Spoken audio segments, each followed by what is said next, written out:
to The Insomniac Show with Nicolette and Brian. We'll get real deep with you, educating, inspiring, and solving problems with some of the most inspirational humans on the planet. Buckle up and come on the journey. I'm excited. All right, guys, I'm Nicolette, and today Brian and I are here with Dana Kaplan. She is the founder of Developing Empathetic Education with Dana, also known as DEED, and she specializes in early childhood education, among a whole bunch of other things that she's going to tell us about because I can't remember them all. So Dana, thank you so much for joining us. We really appreciate your time today. Thank you for having me. I'm super excited to be here. So why don't you kick us off by telling us a little bit about yourself and your journey to not only education, but also this concept of social emotional intelligence? I'm a Jewish girl growing up in the Deep South.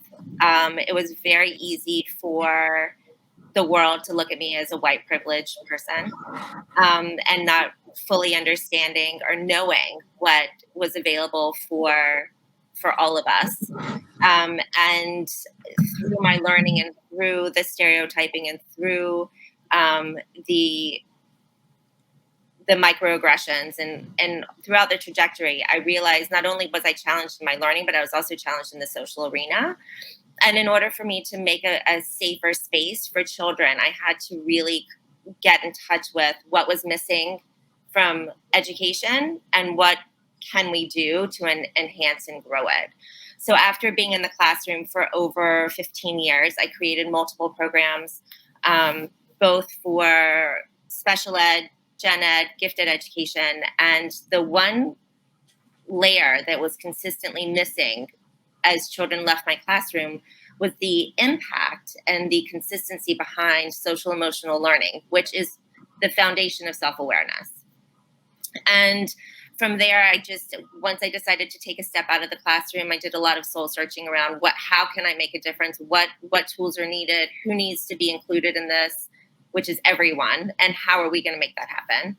And so from there, I created Developing Empathetic Education with Dana, because at the end of the day, our self-awareness and our emotional awareness are best friends. And if we are lacking one, we cannot create relationships in this world.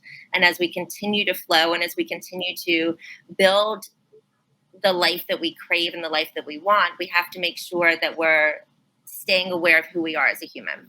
So that's really where it all comes from. And so all of the work that I do, whether it be academic, where it be guiding parents, where it be working with teams in corporate, it's all about, let me stop and pause and think, why am I getting so triggered right now? Why did that question really upset me? Why have I lost my words? What can I do to find my words? How can I continue communicating, right? It's literally like closing our eyes, stopping and pausing and recognizing what are the next steps that I must take in order to stay present, interact, and create a social gathering experience for all to participate in. So what I would love for you to do is to help us define, we all have different definitions of terms. So what I would love for you to do is kind of give us your definition of social emotional intelligence. How do you define this? What is this? Social emotional, at the core, it's self-awareness at the very core. So in order to have emotional intelligence, you first have to have self-awareness. You have to know who you are. You have to know how your thoughts are working. You have to know where your thoughts are coming from, right? We're programmed as children to be parrots. So when we think back to how did we learn to talk? How did we learn to walk? How did we learn to do anything? It's basically watch and do. Mm-hmm. So hear and do. So it's, as far as speaking, it's like the mom says mama, the baby repeats mama, right? So it's all this repetition, and we're never creating our own sense of, was this really what we want to be doing? Is this really how we want to be living? Is this really making sense in my body? Is this really making sense in my mind?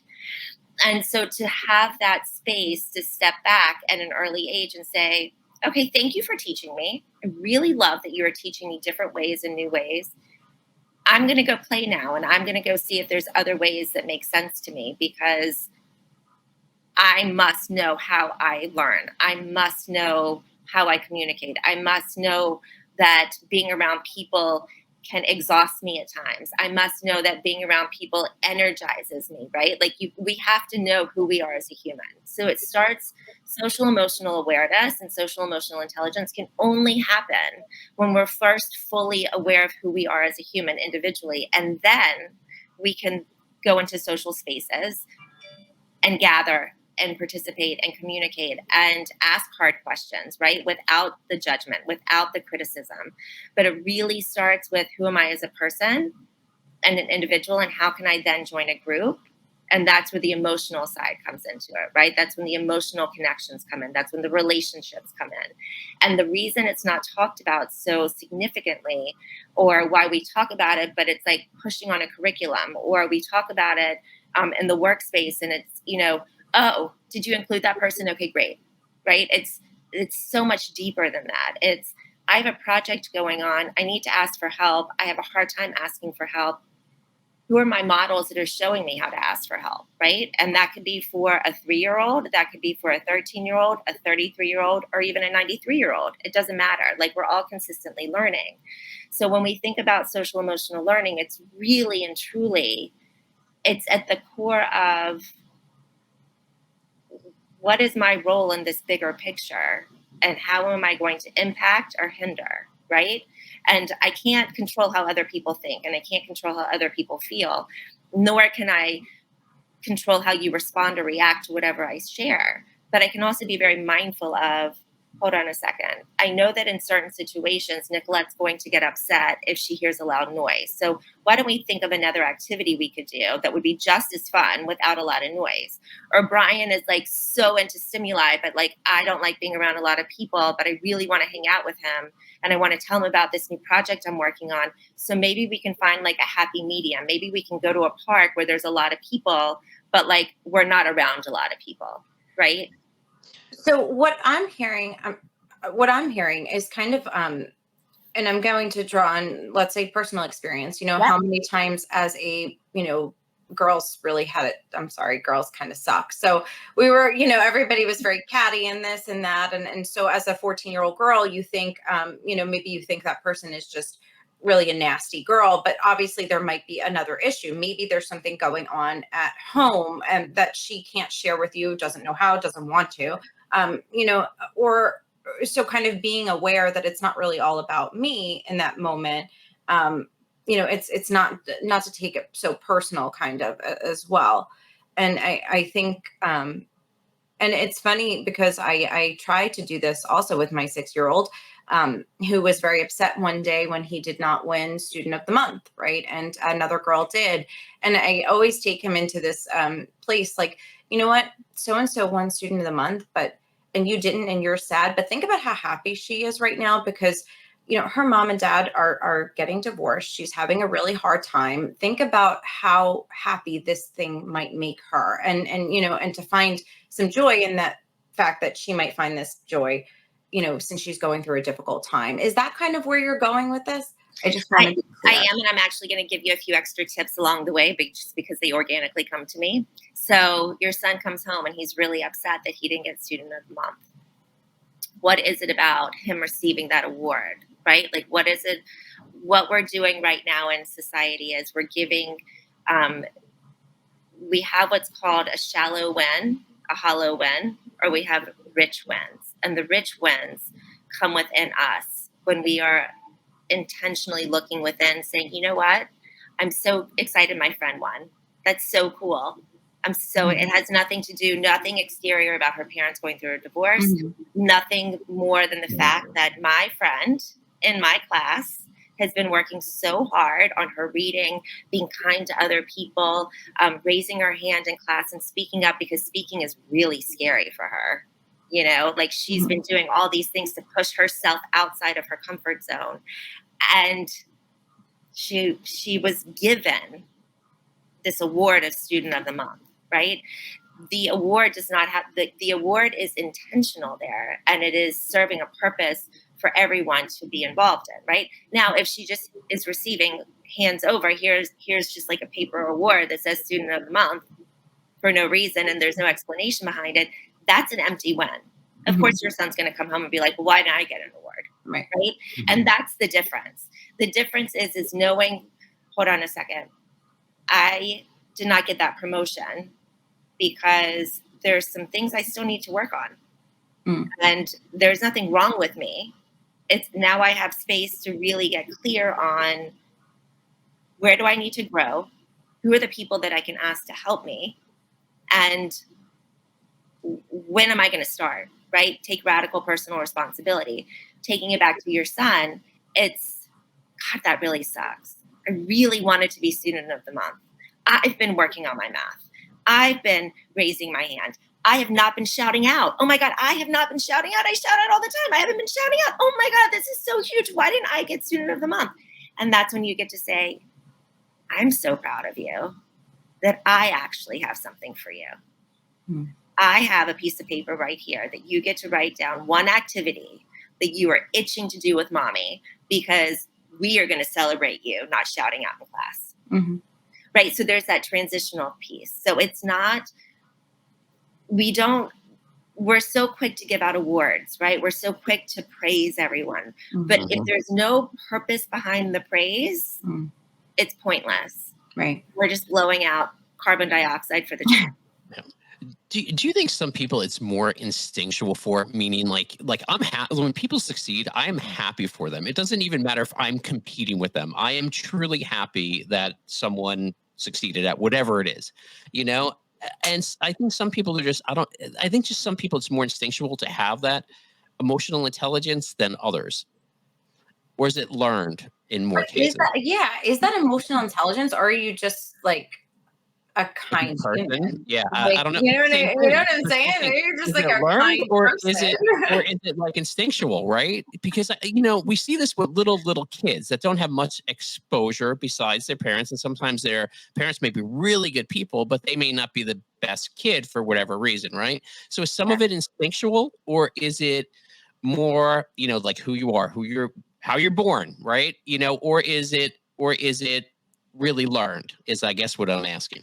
That's a brilliant question. And it is the consistent question that comes up on a daily. I want to say it's and separate, right? Like yes, it's something you're born with, right? Because if your parents are kind and your parents are empathetic and your parents we have these genes, right? We have it's an intelligence, just like everything, emotional intelligence, it is an intelligence. So it's a both, right? So first you can be born into this, and you also don't have to pay attention to it, or you don't have to utilize it, or you can choose other ways that then present you as an unkind human, that can present you as a selfish being, right? It can give you all of this stigmatization, this stigmatized language that society's so quick to put on us. Okay. My core belief is that everyone can learn the authenticity behind kindness. And it starts with them being treated kindly, right? I have had some kids. I am so grateful. There's not a day that goes by that I'm not grateful for every single child that I have met across the trajectory, from student teaching, camp, classroom teaching, speaking at events worldwide now. Like, I am just so grateful for every human that I continue to meet. And I also just talk to people on the street. Like, I'm just such a curious person. And the one underlying piece that I've consistently received back is, thank you for asking me how I'm doing. And just stopping, full stop. And I taught myself that, right? I had to teach myself to ask myself how I'm doing, which goes back into the self-awareness piece. I had to say, how am I feeling right now? My energy's low. I'm not excited about what I'm working on. My student just had a really rough class. The parents are not happy. What's happening internally with me, right? That goes back to self-reflection. So in order to have this emotional intelligence, you have to fully be connected with yourself. There are always going to be barriers, right? I mean, I can talk to my parents until I'm blue in the face about emotional intelligence, and then it can spiral out into this like banana conversation. But at the end of the day, it's am I open and willing to understand it? Am I open and willing to try to make a change in my life? Am I open and willing to recognize the fact that I don't have all the answers and there's other people that can help me? So your question, the reason I believe that it's so brilliant and the reason we're still researching so much on it and the reason that social emotional awareness must be at the core of all academics, all companies, all living processes is because without understanding who you are as a human, there's no way that you can collaborate and participate and grow collectively. So, where do you think we are currently then in terms of children's social emotional intelligence?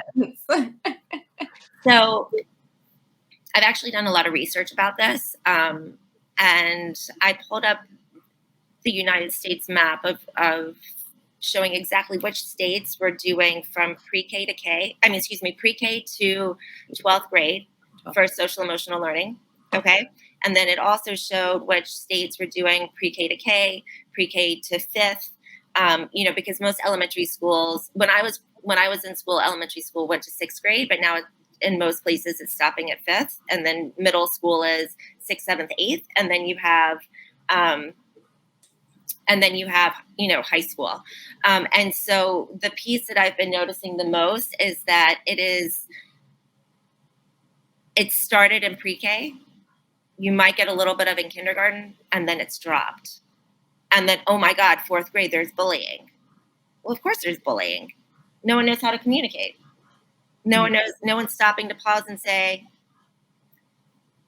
something's going on. But we got a test, so that's more important, right? I was the recipient of $60,000, a grant for my elementary school all around social emotional learning. And I was so overjoyed.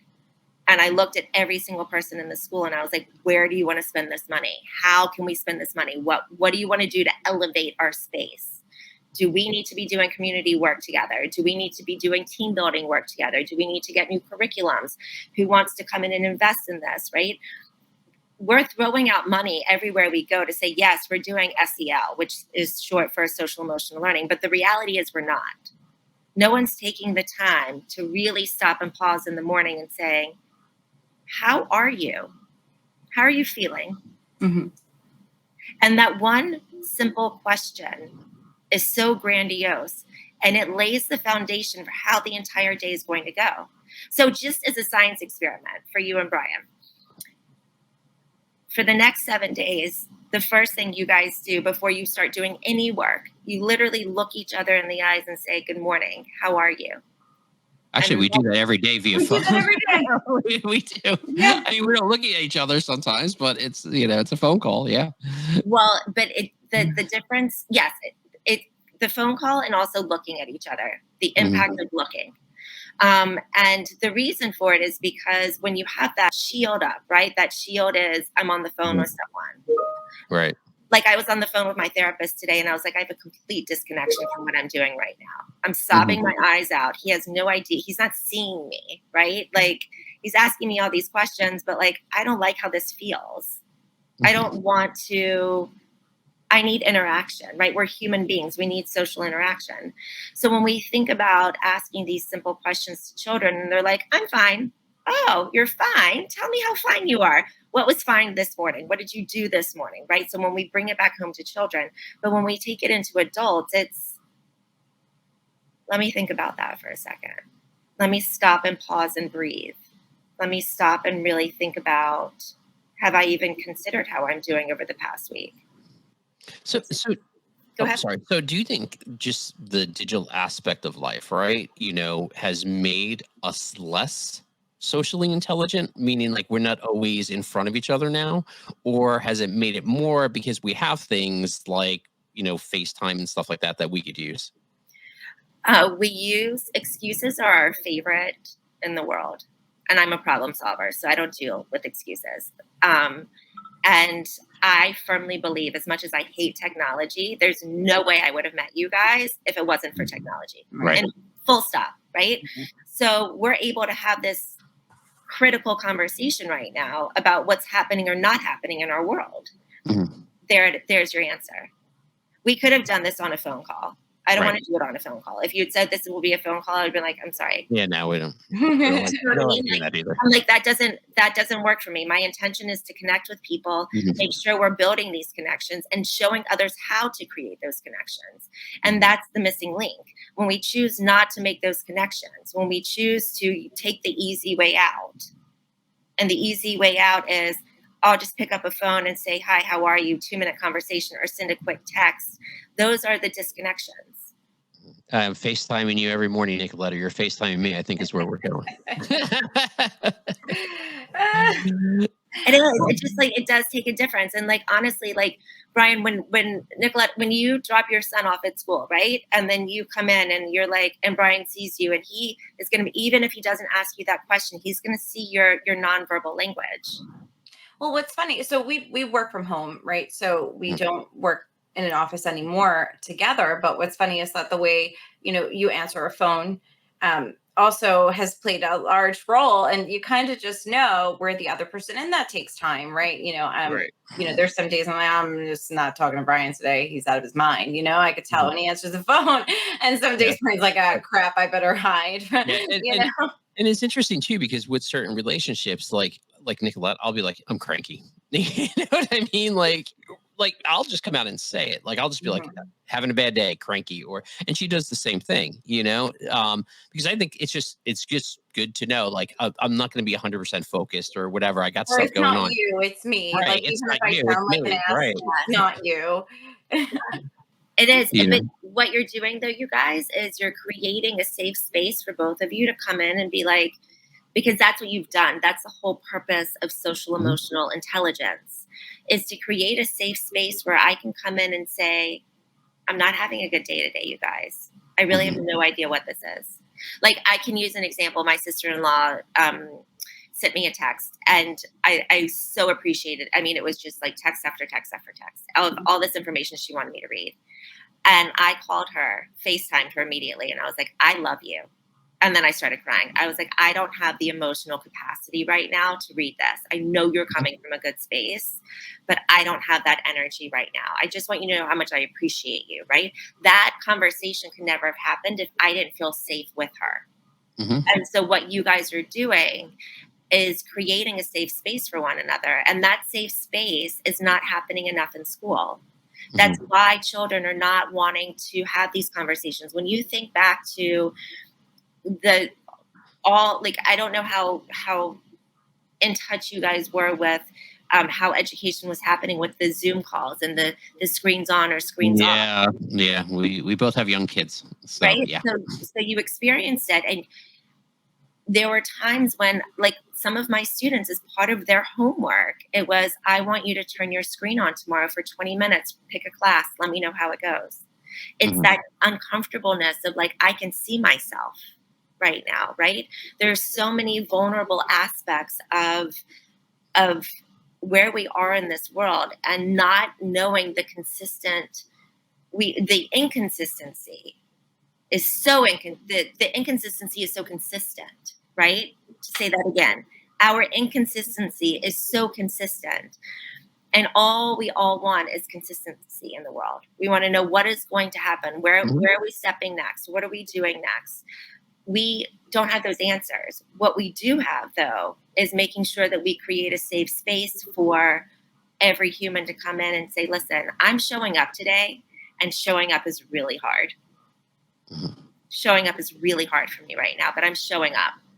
So please just have a little more space for me. Right. It's interesting you mentioned that, because I have twin 8-year-olds, and it was interesting because one was just like, yep, turn on my monitor, turning on my stuff, answering their questions. And the other one's like, yeah, I don't want to have my camera on today. I'm like, all right, like, I'd rather you go and listen at least, and then she warmed up to it. But at first it was really hard to get her to, turn her camera on. There's a lot of resistance behind that.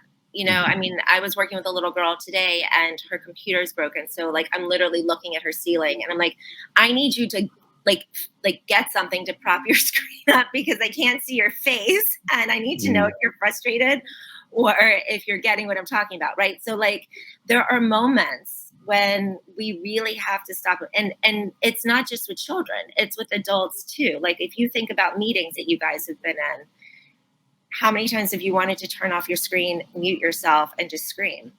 I mean, I can tell you that has happened to me an infinite amount of times. Infinite. I'd be like, sorry, I got disconnected. I would probably just hang up. I'm just saying, if I really don't want to be there. No, I'd be like, yeah, I don't know if I could deal with this right now. Let's reschedule. Can you hear me? What? Can you hear me? What? No, My my his screen went connection. black. His camera's gone. Yeah, I don't know. Sorry, bad tech. Internet shoddy over here today. Yeah. It is. It's an interesting phenomenon. And the beauty is that we've also learned, excuse me, that when we take that risk to have these conversations like what we're doing right now, we're also creating a safe space for us to then marinate over the conversation and be like, oh, well, if that happened today and my daughter decided to turn her screen on today, I wonder what encouraged her. So now I have a conversation I get to have with her. Mm-hmm. I get to say, I noticed you turned on your screen today. That was super cool.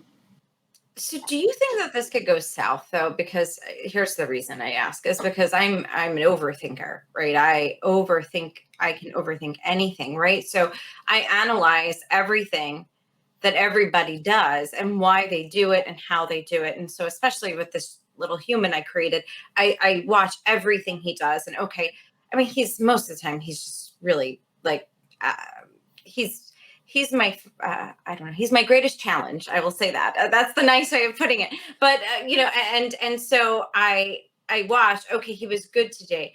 Why was he good today? What happened today? Or like he did this and that today. Then he acted this way and then he did this. And now I don't understand. I did the same thing I did yesterday and yet I didn't get the same result. And I'm like, and then so is there a way that like you can kind of overthink this whole thing though, when you want to be mindful of other people and their behaviors and actions? Absolutely. It's your son is still figuring his own self out. So what's happening is from the third trimester until he's 7 years old, he's clear. All humans are recording, right? Their parent, like as shared earlier, like mama, they're just parenting. And then after a period, they're starting to ask their own questions, their own curiosities. They're picking up their own interests. They're picking up their own wondering. Mm-hmm. And you're feeding into that, right? You're like, oh my God, my son's so interested in cooking. Great. We're going to start learning about how to make Italian food this week, Greek food next week, desserts this week, right? And then all of a sudden he's like, I'm done with cooking. And you're like, oh my God, I don't understand. What just happened? It's not about you. It's not about you at all. It's like, this is my world. Let me see what else is out there. And that's when you get to say, I'm so excited that you're taking the reins and you're being the leader in your own journey. I know that you got frustrated today when we were making cookies. Do you know what that was about? I noticed that you were throwing chocolate chips into the bowl. Was something happening inside your mind? And he could easily just be like, I thought it was basketball, right? Like every time. The narratives that we create in our head are always wrong. Mm-hmm. Let me just say that again. The narratives we create in our head are always wrong. Yep. We don't I agree 100%. We don't know. We don't know what we don't know what we don't know. I actually, funny enough, I went last week. Where are you guys located, by the way? New York. New York. Oh, okay. So am I. So last week, one of my dearest friends came up to visit and we went to the Friends exhibit. And there was this big poster that said something on the lines of, do you think they know what we don't know, what they know, what we do know, what we don't know? Like, and I was like, oh my God, that is so what I need to snap and send to parents all the time. Because you just don't know, right? Mm-hmm. Yeah. And the less we try to replicate what went well today and create that same tomorrow, we don't want to create robots, right? We want to create humans with a human existence and a conscious, and building their consciousness and making sure they're not being, sleepwalking through life. One of the most important tips that I give parents. If today was so great, write it all down. Write it all down. And then tomorrow, make one intention of what you hope you want to continue doing, right? So transitions. Anytime I hear a parent use the word challenge with their child, I immediately want to ask a very quick question. What transitions do you have in place to help your child, right? And then your mind could go, what do you mean transitions, right? Like there's so many ways we can go in that direction. And when we don't know what we don't know, there's no way we can help the next day be as great as today was. Do you think, I mean, especially with kids, right? Kids are hard because sometimes you go, hey, what's going on in there, right? Even older kids, not even just the young ones, like, why were you throwing the chocolate chips? Let's go to that. And sometimes it's just like, I don't know. Or even your husband, I'm just saying. Right, yeah, even other people, right? Anyone. But what happens is then as human beings, we start filling in that scenario, which is why we're usually wrong, because as human beings, we go, okay, they're not telling us. Let me fill in why I think they're throwing the chocolate chips or they're acting this way. And like you said, a lot of times we're wrong. Now, so here's my question, right? With little kids, we fill in those scenarios, but you mentioned like around 8 years old, they start sort of getting their own curiosity and start seeing the world in a different way. Mm-hmm. No. They start, they're curious. As soon as they start to speak, they're going to start asking you questions, right? Right. But their meaning maker, right? Their meaning maker is all recording everything. They're watching you guys. They're watching any human on the street. If they watch someone, if you guys have been reading about recycling and somebody drops paper on the street, your child's immediately going to say, well, you just read a book about recycling. Why did they drop it on the street? Right? They are literally listening, recording every single thing they say. At 8 years old, that's when their brain starts to say, hold on a second. I don't have to believe what I've believed the last 7 years. Now I'm going to challenge that. That's when you think, like when we think about the teen years, like when everyone's like, the teenage years are so hard, we don't stop and pause to think about what is causing. It's not just hormones. It's the fact that I don't have to now follow and believe all of the things that you believe. Absolutely. So here's my question. So when you're teaching them, right, we talked about, you also mentioned like in 4th grade, they start bullying each other. They get into that weird space, like, so what happens is that part of, because now they're sort of exploring stuff for themselves, not was necessarily taught to them, or is it just we're not continuing that emotional intelligence and teaching them and reinforcing it? Thank you for asking that very critical question. We're not teaching. We don't know what we don't know, right? I'm getting frustrated right now that somebody's screaming in class, and I don't know why they're screaming, but I'm really about to lose it. I have ADHD. I can't concentrate. They're screaming in class. My teacher's not helping me. What is going on? Here's my pencil. Chalk it up. Right? They're triggered. They don't have any coping mechanisms. They were never taught. And so when children came into my classroom, and for all of my private clients and for everywhere I speak, internationally and nationally, it's, what are your coping mechanisms when you are frustrated?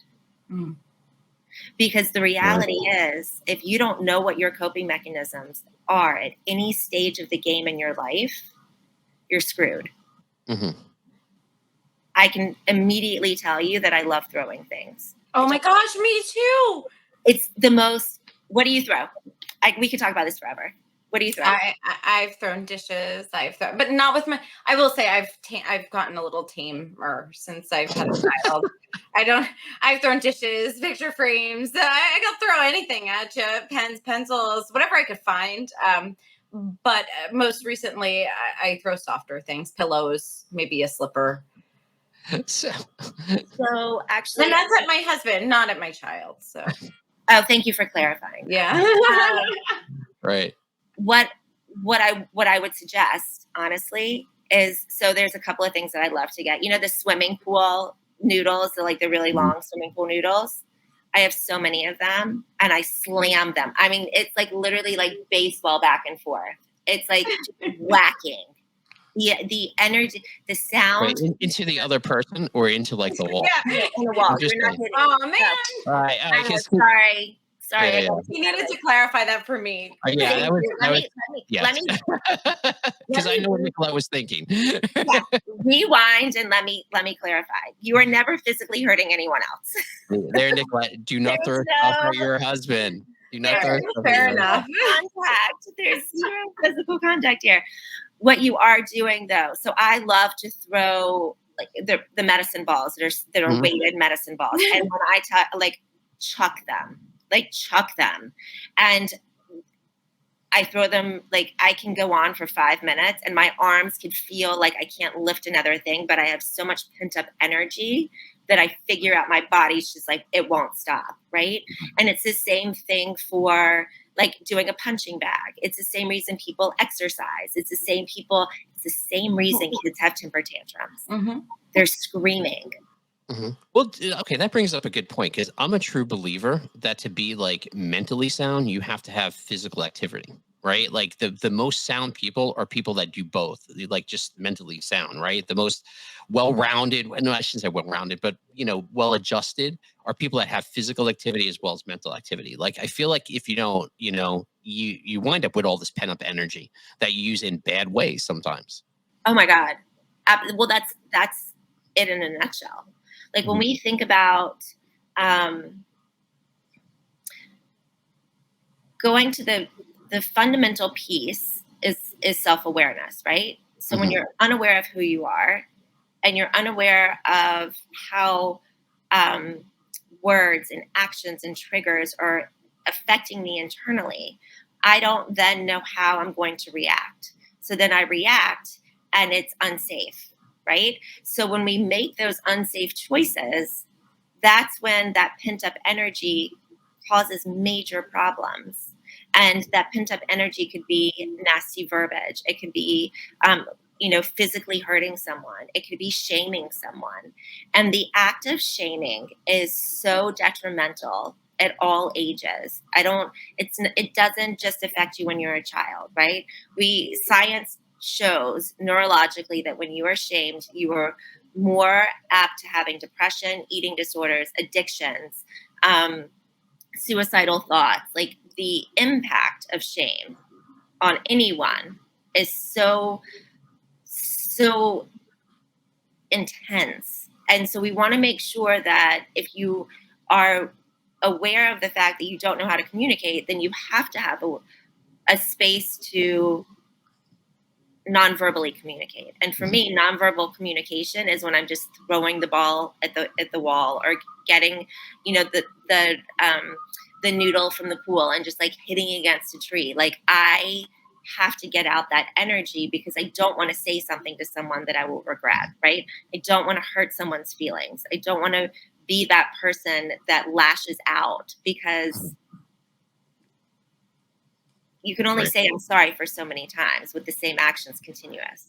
So what happens when your coping mechanism, right? Like I'm gonna use your banging the pool noodle against a tree. You're at work, right? You can't really run outside and pull your pool noodle out and start banging it against a tree. What happens if some of your coping mechanisms may not be conducive to whatever your work environment or the school environment or whatever? Because I'll be honest, one of my coping mechanisms, I'll be like, okay, I'm walking away right now. Do you know what I mean? Like I'll just but sometimes you can't do that. So how do you then go and deal with it when your coping mechanisms may not be conducive to your situation? I'm doing it right now as I'm receiving text after text from people that I don't want to hear from. I've been breathing this entire time, but you've never seen how much I've been breathing, right? My coach taught me this over a year ago. The art of breathing, it is a miracle drug for your whole system.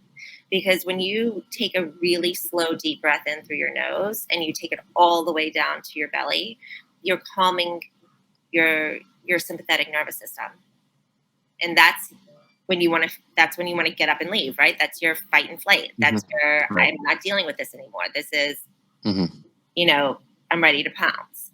And so instead of pouncing, you can either, there's a lot of times, like I teach children to put their hands on their heart like this, just to, like slowly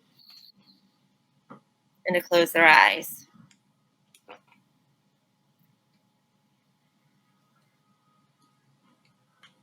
And as I'm breathing in, I'm thinking I am on the count of 5. And then I hold it for a second and I say the word safe.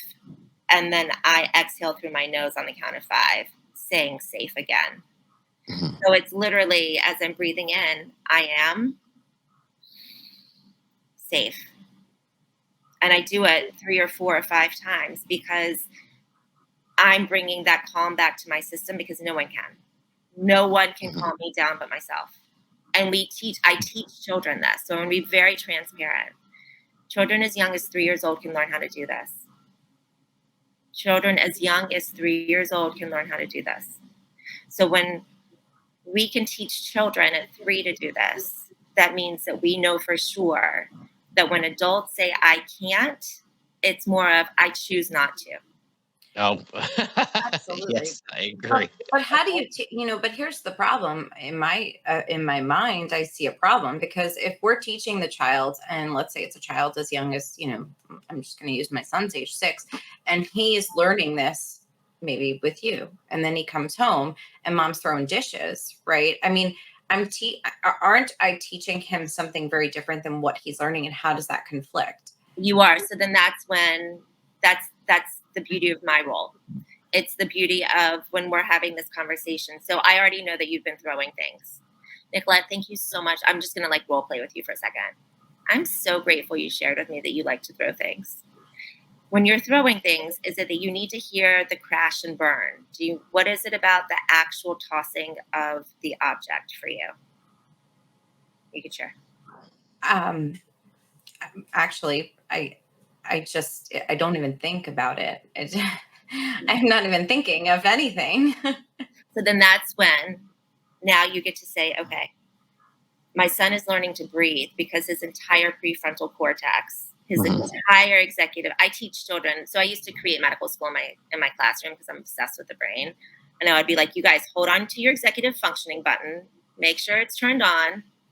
If it's not turned on, turn it on now. What's happening is when you start throwing things uncontrollably, I'm conscious of when I'm throwing things. I go to a space where I can throw things. When you're unconsciously throwing things, when you're so enraged, when your body's gotten to that space, you've already missed the threshold of calming your body down, right? So if you know what is going to upset you, right? If it's a conversation with your husband, we're having friends over tonight. I asked you to pick up flowers and get the dessert from the bakery. You forgot. Now we don't have dessert. Now we don't have flowers. Now I am feeling like an icky hostess, blah, blah, blah. Narrative, you're spiraling out, right? The next thing you know, you pick up a dish and you throw it. And it's no. Okay. My husband screwed up. He's human. I'm human. I can order a dessert to be delivered. It'll probably cost twice as much as what I've already paid for. It's going to be delicious. Let me quickly call the flower arrangement, or let me go pick some flowers from my backyard, or let me just light a candle and put it on the table. Right? It's literally stopping, because the act of stopping and pausing is so critical to our system, because then you can make a new choice of what you want to do. Right? So yeah, you may want to scream at him, and yeah, you may want to still chuck things at his head. But when you can stop and say, oh, no one's dying. The world's not ending. We can solve our own problem. And my child just saw me not freak out. This is amazing, because now he's learning to breathe. I'm breathing. We're still going to have a party. Everything's working out. Okay. We got this. So it's really me walking you through all those little micro steps. It's really intentional that we do that on a daily. And that's what I teach parents. It's what I teach children. And it's the reason, and you're right. I want to be very clear on something. If my son's learning this and I'm not doing it, what are we doing? Right. Right. And that's actually the question. Then what should parents be doing? Because I think the role of the parent, and in what I've learned, is that it's really not my son that's the problem. It's me that's the problem, right? I mean, and I say that loosely. I'm not a problem. He's not a problem. But we're just, that's the problem. So what can parents be doing? What, I would love some actionable advice for parents. The first actionable tip that I'm going to give you is the stop and pause. It's literally stop and pause. I remember when I think it was my second year at summer camp. This little girl used to wear an extra rubber band around her wrist, and she would pull it. And I was like, why are you doing that? She's like, so I don't scream at someone. And I was like, that's interesting. Right? So here it is at 9 years old or 10 years old, however we were. This little girl was like pulling. I was like, but you're hurting yourself. She's like, no, I don't feel it. Here, put it on. You do the same thing. And I'm sensitive, so I felt it. But like, she was like, I was like, do you really need this? She's like, I don't want to say something that's going to hurt someone's feelings. And I was like, oh, okay. So what's another thing that we could do so that you don't have to keep like wearing a rubber band all the time? So this has been a way of my thinking, like my entire life, because my parents were reactive. My siblings were reactive. I grew up in a reactive house. Like, I had to learn, I had to teach, I had to figure it out. So for anyone at any stage, for the most critical piece, for all of humanity, as soon as I feel tense, as soon as I feel like something's going on that is like, it doesn't feel good, it's making me nauseous, I feel my blood boiling, I'm about to shout, I need to take a pause. And that pause can literally be walking away. That pause literally can be, I love you. Thank you so much for how you are sharing with me right now, but I just need to go catch my breath. It's that piece of walking away and coming back is so intentional, because you're stepping out of that energy that you're in and you're coming back into the energy, a new space. Mm-hmm. So that's the first actionable tip. And I teach that to children and I teach that to parents. Like, literally, like, my classroom was so large that I had the kids sit on one side of the room and I would drag my rocking chair to the other side and be like, I need a minute to catch my breath. Like, I'm going to rock in the chair. And there's no shame around it, right? I don't want to say something or scream or yell or do anything that I will then regret afterwards. So my first step is stopping to pause. Your first step. The second tip that I want to share is that once you are actually implementing this on a regular, right, the stopping and pausing on the regular, if you're noticing that there are certain triggers that are causing the elevation of energy, the elevation of excitement, the elevation of what you really don't want to be happening, then you start journaling about it. You start writing down, okay, at 4:05 today, my son freaked out when I asked him to go get a book. Interesting. Okay. No judgment, no data. It's just data collection. And you do it for a week. And then if you notice that between 4:00 and 4:30, there's always these like trickling little moments. That's when you get to do the following week. Say, you know what? I'm so excited for you. I'm so excited. We just got you the coolest lamp and a new comfy chair. And we're going to give you 30 minutes. And here's your timer. And we just want you just to go be with yourself. So self-awareness is coming in. So he can then figure out what is happening with myself during that time. Is it that I'm exhausted from school? Did something happen in school that I'm not telling my parents about? Is it that I need a break from the world because I've been around people all day, right? You're collecting data this whole time. And now, and Brian, it'll be even more interesting on your end because of having two, right? One may be reactive, one may not be reactive. And again, there's no judgment. It's just data collections. Right. Good. Yeah. And a story. And so now you have this week. So first you've done the pause, and then you realize, oh, now I'm seeing that it's happening at a certain time. So your second tip is observe for that week, write down the data points. And then the third tip is give your child a full week of going into their space that they've created. It could be in their room, it could be in the playroom, wherever it's going to be a calming space for them, and observe how they are when they come out on the other side. all of these little data points are going to be so impactful for how you're able to help your child and also for how you respond. The word respond and react are two totally different. Reaction is, I'm not paying attention to you. Respond is, I'm fully aware of what's going on with you. I hear you. I see you. I validate you. I love you. Okay, we can do this. So those are my 3 critical actionable tips that I always give parents.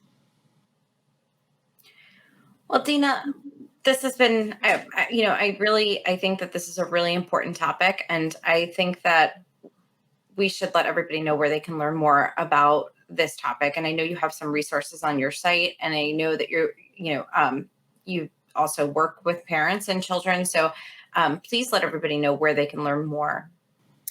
Right now, you can always go on my website and reach out and email me through my website. And then I can directly respond. I also have anyone that's been emailing me lately, I've been giving them 3 additional actionable tips and a video that shows them how to do, which is so important because I think that one of the missing links is that in school and for parents, right? It's always like, go buy another curriculum or go buy another parenting book. But it's like, who's showing me how to do this?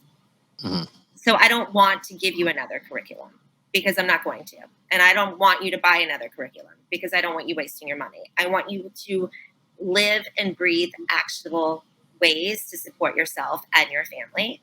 And so I'm so excited to give that to as many people as possible because I know that those tips, in addition to these 3, the trajectory is infinite. So my website, and just reach out.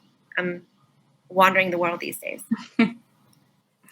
Well, thank you so much, Dana. We do appreciate your time today, and thank you for your work. Thank you so much for having me. I'm so excited to meet you guys. Have a gorgeous day. You too, Dan.